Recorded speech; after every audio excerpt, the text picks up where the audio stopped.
Ang reason, natatakot sila. Kaya ang isang tao natatakot, number one, naglalakyan. Lalo na sa atin, grabe, salamat ni Duterte.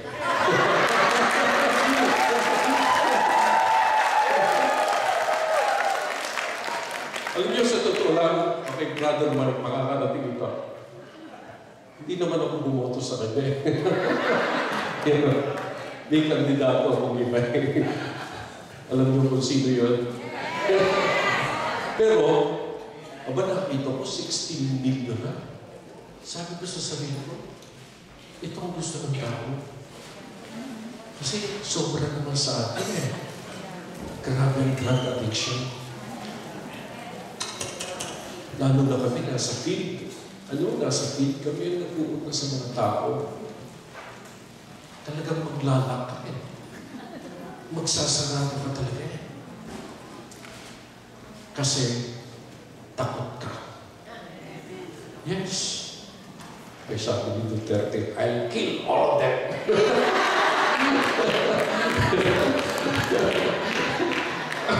Ewan ko, mahal pa sa buhay ko.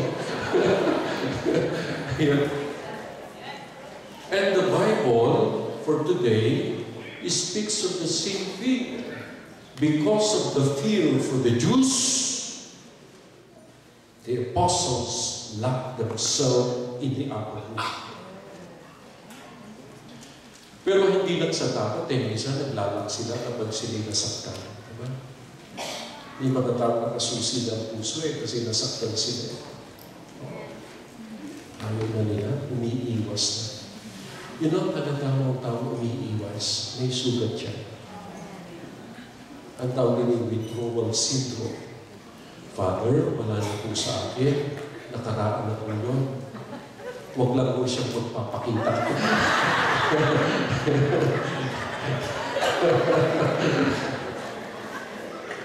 May kilala ako magkapatid. Parang nagsisimba. Magkapatid yan parehong devoto na Katoliko. Ako, gagaling nila eh. Pero yung isa, nagsisimba ng 6 o'clock in the morning. Yung isa nagsisimba ng 9 o'clock. Hindi mo mapapagsabay ang magsimba. Nagpapakiramdaman. Alam niyo kung bakit? Nag-iiwasan. Bakit? You know, they lacked themselves. Ikinandado na nila ang kanilang sarili. Minamention ako sa disciples dinner. Kahit hanggang kamatayan, hindi nag-iimigan. May ganun eh. They lack themselves. Ako, Panginoon ko, Diyos ko, grabe. Ang titibay ng libib. Isinusina. Yung sitwasyon o yung background dito sa ating gospel reading, ang sabi dito, ang mga nag-lock din sila. Alam nyo, pag takot ka, magaling kang makiramdam Oo, totoo yan. Pag takot ka, bawat yaba, naririnig mo. Oo. Pati ang lakad ng pusa, pakiramdam mo. Yes. That's true. Malakas ang senses mo kapag may dinadala ka dito.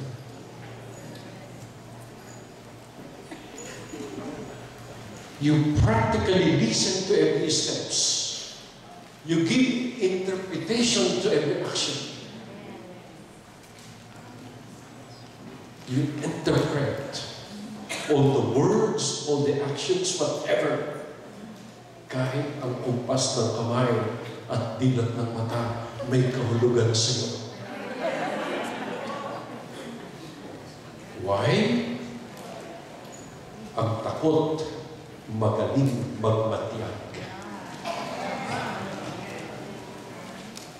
And this is what happened. This is the background in the gospel reading for today. Sila'y nagsara ng kanilang pintuan dahil takot sila sa mga Hudyo. Ito na ang maganda. Let's go to the second verse. Malabo po ang ito po. Pasensya na kayo. Ito. Baliktad naman. Ano tawag doon? Near sayang. Buti hindi ko kayo nakikita. Okay, ito na.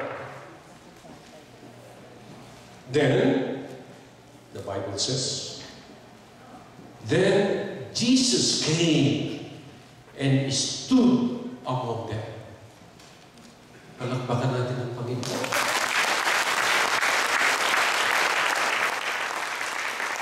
God is merciful.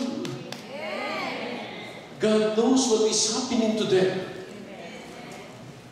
God knows that this is not the right thing to do.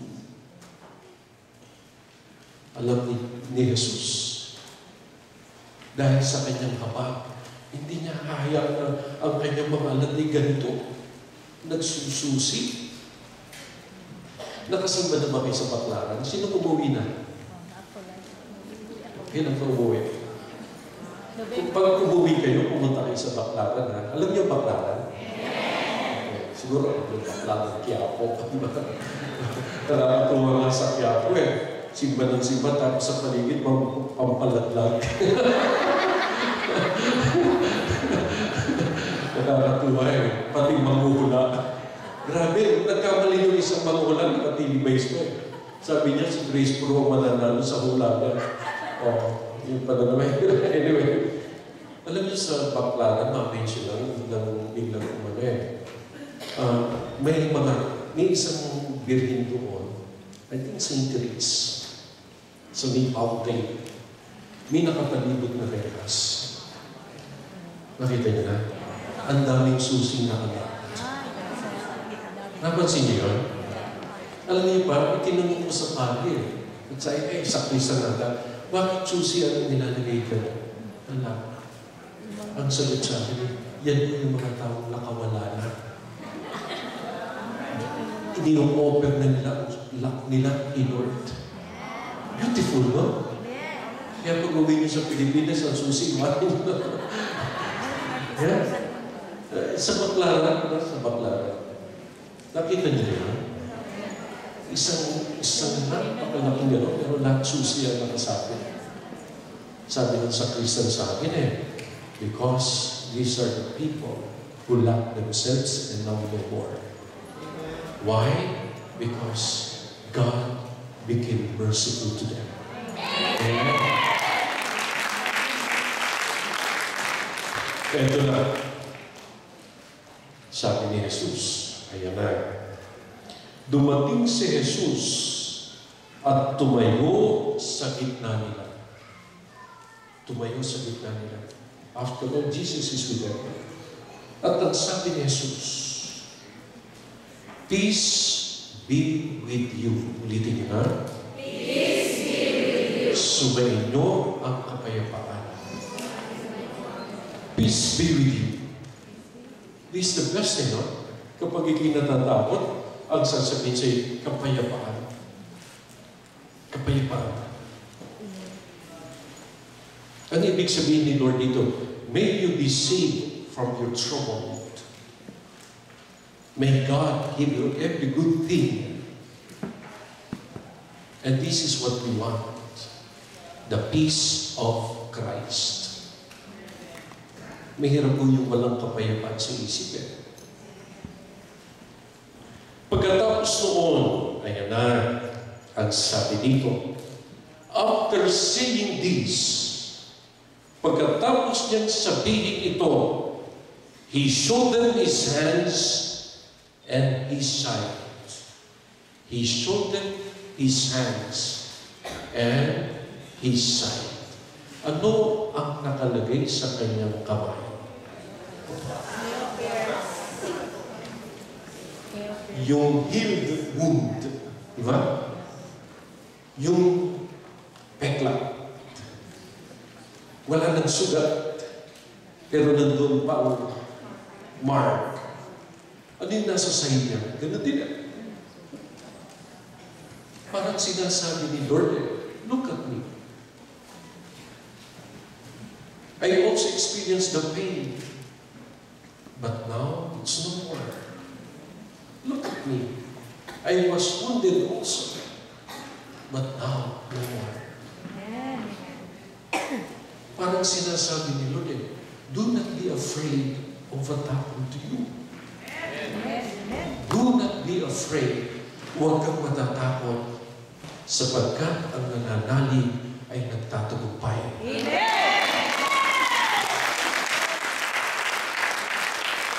Do not be afraid.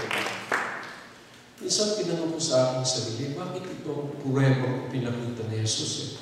Pwede naman sinabi ni Jesus, halina kayo, lumapit kayo isa-isa, yayakapin ko kayo. Pwede naman sabihin ni Jesus, halika, dito tayo, magkapit tayo ko.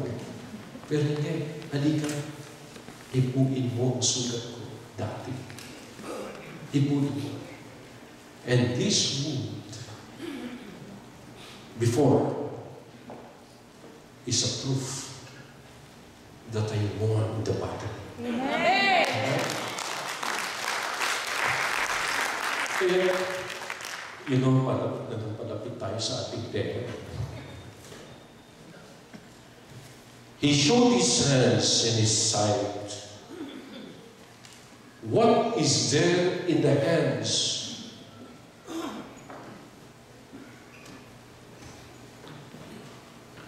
Ang sugat dati.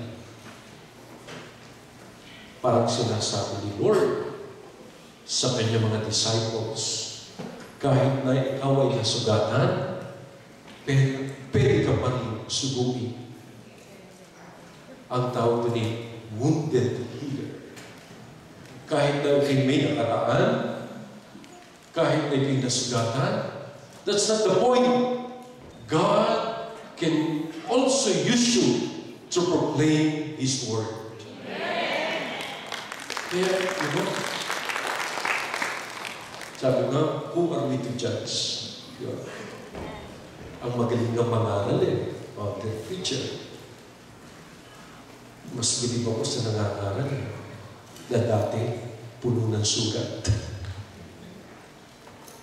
Mas bilib ako sa nangangaral na naramdaman niya sa kanyang buhay ang pag-ibig ng Diyos.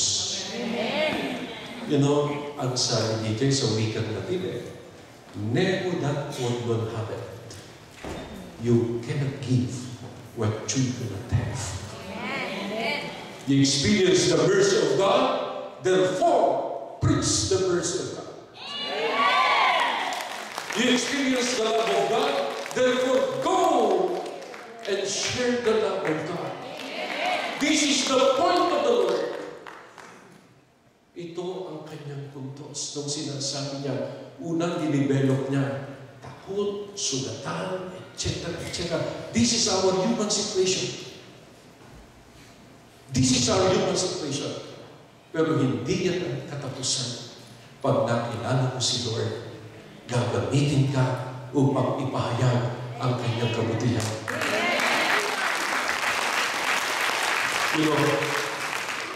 Let me go to the second verse. Eto na. The disciples were filled with joy at seeing the Lord. Filled with joy at seeing the Lord. Ngayon po, ang mga disipulo, ayan na.